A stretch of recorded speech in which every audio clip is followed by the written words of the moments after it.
رزق میں برکت کا ایک بہت بڑا ذریعہ شکر ہے۔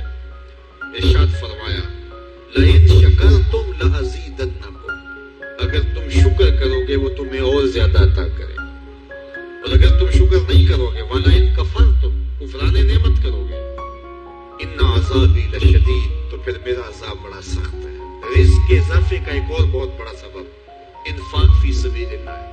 اللہ فرماتا ہے جو تم خرچ کرتے ہو، تو جو چیز تم نے نکال دی اس کی جگہ اللہ تمہیں اور عطا کر دیتا ہے۔ بعض کا ہمارا یہ ہوتا ہے کہ کوئی آدمی مالی بحران میں آ گیا تو وہ کرتا کیا ہے کہ جو راہ خدا میں دینے کا کھاتا تھا پہلے اسے کلوز کرتا ہے۔ یہ فلاں مدرسے کو دیتے ہو یہ بھی بند کر دو، یہ مسجد کو دیتے ہو یہ بھی بند کر دو، یہ فلاں غریب کو دیتے ہو یہ بھی بند کرو، حالات ٹائٹ ہو گئے۔ لیکن 5 گاڑیاں ہیں تو 2 گاڑیوں پہ گزارا کر لیا جائے، پیٹرول بچے، یہ نہیں ہو سکتا۔ گھر کے لچھن وہی ہیں لیکن بند کہاں سے کیا؟ جہاں سے رزق آنا تھا۔ ہمیں تو یہ حکم دیا ہے جب رزق تنگ ہونے لگے صدقہ دے کے رب سے کاروبار کر لو، صدقے سے تمہارے رزق میں اضافہ ہوگا۔ یہ رب کا وعدہ ہے، اللہ کے وعدے جھوٹے نہیں ہو سکتے۔ رزق کی برکت کا ایک اور بہت بڑا ذریعہ النکاح ہے۔ فرمایا اگر تم نکاح کرو گے، تم فقیر ہو وہ تمہیں غنی کر دے گا۔ لوگ کہتے ہیں بچہ پیروں پہ کھڑا ہو لے تو پھر نکاح کریں گے۔ اللہ کہتا ہے تم نکاح کرو ہم پیروں پہ کھڑا کر دیں گے۔ ہمارا فلسفہ اپنا ہے، اس کا حکم اپنا ہے۔ وہ کہتا ہے ابھی تو یہ اپنے لیے نہیں کماتا تو جو آئے گی اس کو کہاں سے کھلائے گا؟ میاں جس نے آنا ہے اس نے اپنا رزق لے کے آنا ہے۔ تو بچوں کی شادیاں کرو اگر وہ جوان ہو گئے، رزق نصیب ہو۔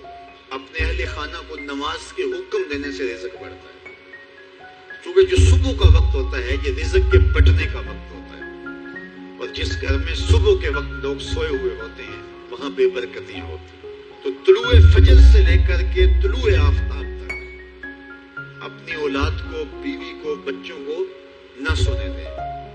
اس وقت رزق بٹنے کے لمحے ہوتے ہیں۔ کثیر دعائیں مانگیں، تلاوت کلام مجید پڑھیں، اور نماز فجر مرد حضرات مسجدوں میں جا کے باجماعت ادا کریں، اور گھروں میں جو ہے وہ بیٹیاں بہنیں مصلے بچھا لیں، تو اللہ کی رحمتوں کا نزول ہوگا۔ اب ایک حدیث میں رزق کے اضافے کا ایک اور نسخہ ارشاد کیا گیا۔ میرے حضور نے فرمایا جو شخص یہ چاہتا ہے کہ اس کے رزق میں برکتیں ہوں اور اس کی عمر میں اضافہ ہو تو وہ اپنے رشتہ داروں کے ساتھ سلوک اچھا کرے۔ رشتہ داروں کے ساتھ اگر اچھا سلوک کرو گے تو پھر تمہارے رزق میں برکت ہو۔ غریب ہیں تو ان کی مدد کرو، ان کی بیٹیوں کی شادیاں اپنے ذمے لے لو اگر اللہ نے آپ کو وسعت دی ہے، ان کی پریشانیاں بانٹ لو، ان کا قرضہ ہے تو اتارنے کی کوشش کرو، ان کو مشکلات سے نکالنے کی کوشش کرو۔ تم ان کو مشکلات سے نکالو گے، اللہ تمہیں مشکلوں سے نکالے گا۔ تمہارے رزق میں بھی برکتیں ہوگی اور تمہارے مال میں بھی برکتیں ہوں۔ فرمایا بہتر صدقہ وہ ہے جو ناراض غریب رشتہ دار کو دیا جائے۔ اگر وہ پھنس گیا ہے، مجبور ہے، ناراض ہے، تو اس کو اگر دیں گے تمہارا نفس اس میں شامل نہیں ہوگا، تو یہ افضل صدقہ ہے جو ہر صورت میں قبول ہی قبول ہے۔ رزق کے اضافے کا ایک اور سبب الاحسان الی الضعفاء، جو کمزور لوگ ہیں ان کے ساتھ اس نے سلوک کرنا۔ الانفاق علی طلبۃ العلم، طالب علموں پہ خرچ کرنا، یہ بھی رزق میں اضافے کا سبب اور ذریعہ۔ وہ حضرت بابا فرید نے کہا تھا چھٹا رکن دین کا روٹی ہے۔ گھر میں کچھ نہ ہو تو پھر نہ نماز اور نہ ہی دیگر امور کی لذت آتی ہے، تو یہ رزق فراواں اور وسیع اور مبارک نصیب کرتے اللہ۔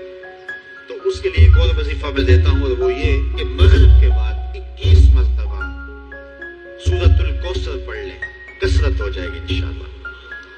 اول خدوشی پڑھ لیں، 5-7 منٹ لگتے ہوں گے، تو سورہ کوثر 21 مرتبہ روزانہ مغرب کی نماز کے بعد پڑھیں، اور اگر بہت زیادہ مسائل ہیں تو ہر نماز کے بعد پڑھ لیں، تو انشاءاللہ آپ دیکھیں گے کہ گھر میں برکتیں اترتی محسوس ہوں گی، انوار کا نزول ہوتے محسوس کریں گے۔ تو یہ وہ رزق کے اسباب ہیں، اگر ہم اختیار کر لیں تو ہم اللہ کی خاص رحمتوں کے حقدار ہوں گے۔ اللہ ہم سب کو رزق حلال، رزق وسیع، رزق سہل، رزق مبارک، رزق فراواں